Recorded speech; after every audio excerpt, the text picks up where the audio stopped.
Again, happy Easter, everyone.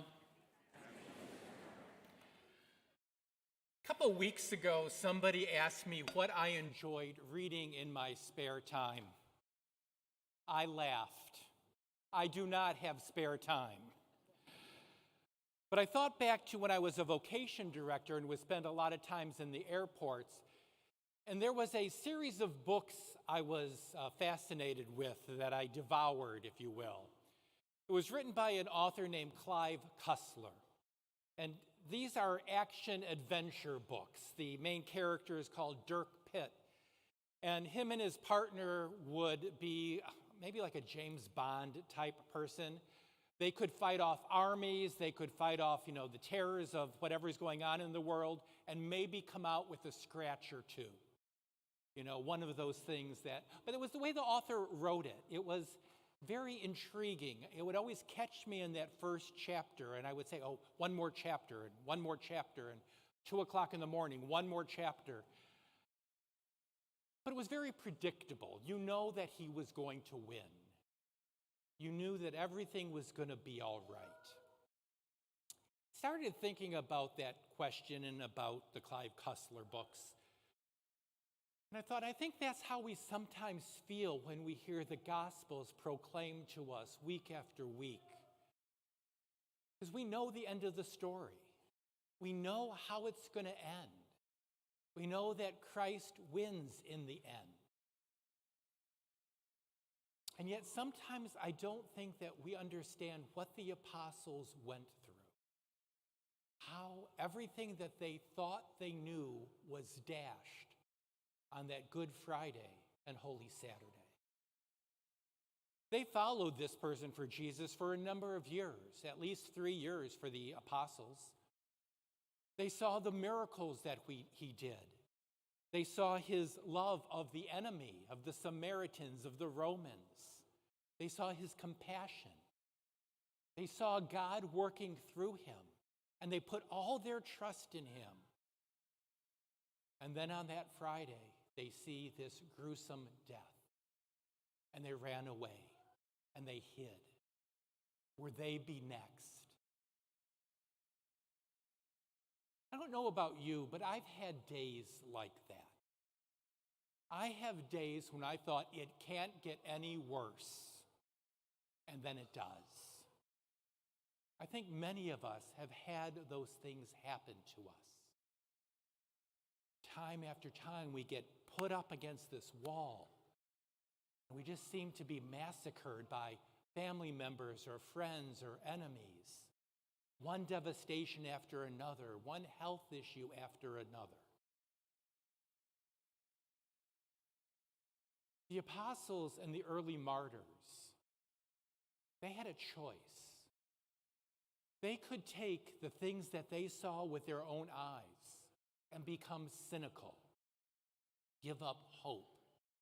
What's the use? Or they could be people of faith. We hear in the gospel stories how Mary Magdalene goes to the tomb and the tomb is empty. This is just one more thing on top of everything. And yet there's this inherent trust in Christ. And we might think it was easy because he appeared to some of his disciples. Paul, I think, says there's like 500 men and women that he appeared to after he died. Well, that's great. But there were people who weren't one of those, who still believed in the hope that Jesus promised. And they believed because it was the lives of the other people who inspired them, who touched them. And I think that's the message for us today. Because to the best of my ability, none of us have seen the resurrected Jesus. If you did, congratulations. But we have this hope because of what people have told us, what people have shown us by our life. These things the apostles saw didn't come instantaneously. Yeah, Good Friday and Holy Saturday and the doubts and the confusion that came with it. It was a step-by-step development of the faith they had. And with that thought in mind, I want to tell you a story. It's a true story friend of mine in Toledo, Ohio, Cindy, she was probably the most educated person that I've run across, not to dismiss any of you here. Cindy had like 3 PhDs. She could argue anything with anyone: philosophy, religions, auto mechanics. I mean, she had it all together. Well, her mother had developed a very painful cancer. And over the course of the years, Cindy left the church. And I knew that. And about the time that Cindy left the church, I entered religious life. So about 4 years after I entered religious life, went back home on vacation, and I ran into Cindy. She was at one of the parties we had. I found out she was very active in the church again. And I said, Cindy, how did you get back in? She goes, well, it's a long, silly story. I said, I like silly stories. Tell me. And she said, well, I went out to my car one spring morning. And in Toledo, spring has snow on the ground. And she went out to her car and she started the car, but it didn't start. The battery was dead. So she called AAA. And as she was waiting by her car, she noticed a little patch of snow in the corner with a crocus poking its head out. Crocus is one of those early spring flowers we had in Toledo, purple flower. And it was poking its head out of the ground. And she looked at it and she said, I started sobbing. She said, because what I saw in that flower who struggled to get its head through the dirt and the snow was my mother. My mother, who had this cancer that was terminal and painful. She never said, why me? She never questioned God. And as she stood there in that chilly morning looking at that flower, she wanted that same peace that her mother had. And she said the sad part was, with all the tears that came, when the AAA man came to jump her car, he thought she was crying about her dead battery. She said, I felt very embarrassed, but I just wanted that peace that my mother had. And so she did what she was good at. She went back to academics. She started researching the early church. She started looking at the church fathers and what they said about that first century, what was going on with the resurrection of Jesus. And the thing that gave her hope, she said, was that scriptures and the church fathers never whitewashed anything. It talked about the fear of the disciples. It talked about how they messed up. It talked about their imperfection. And she said, that started me on this journey that the message the church was saying wasn't some perfect little story. It was the story of her life. But she didn't stop there. She went to what the secular historians were saying about this group of Christians.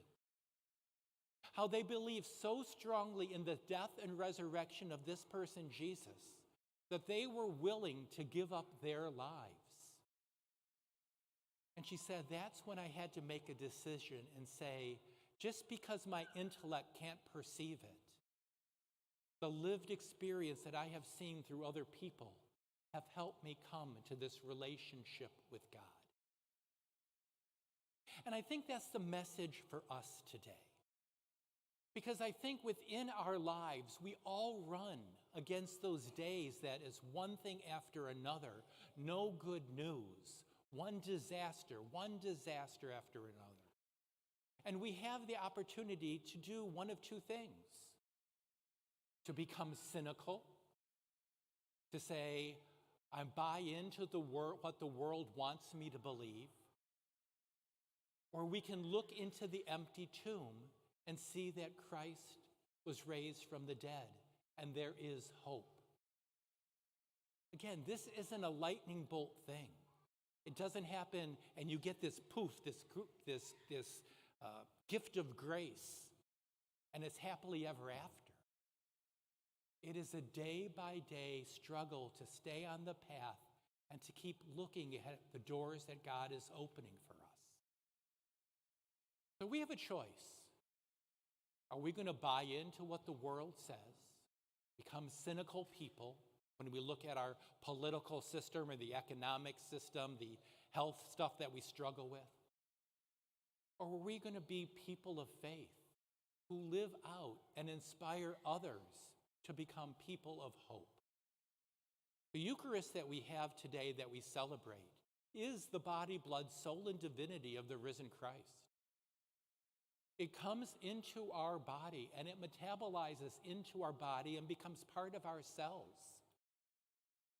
Do we let Jesus be reflected through the way we live? The choice is up to us. I pray that as we go through this Easter season, we will become better, shining examples of Jesus Christ.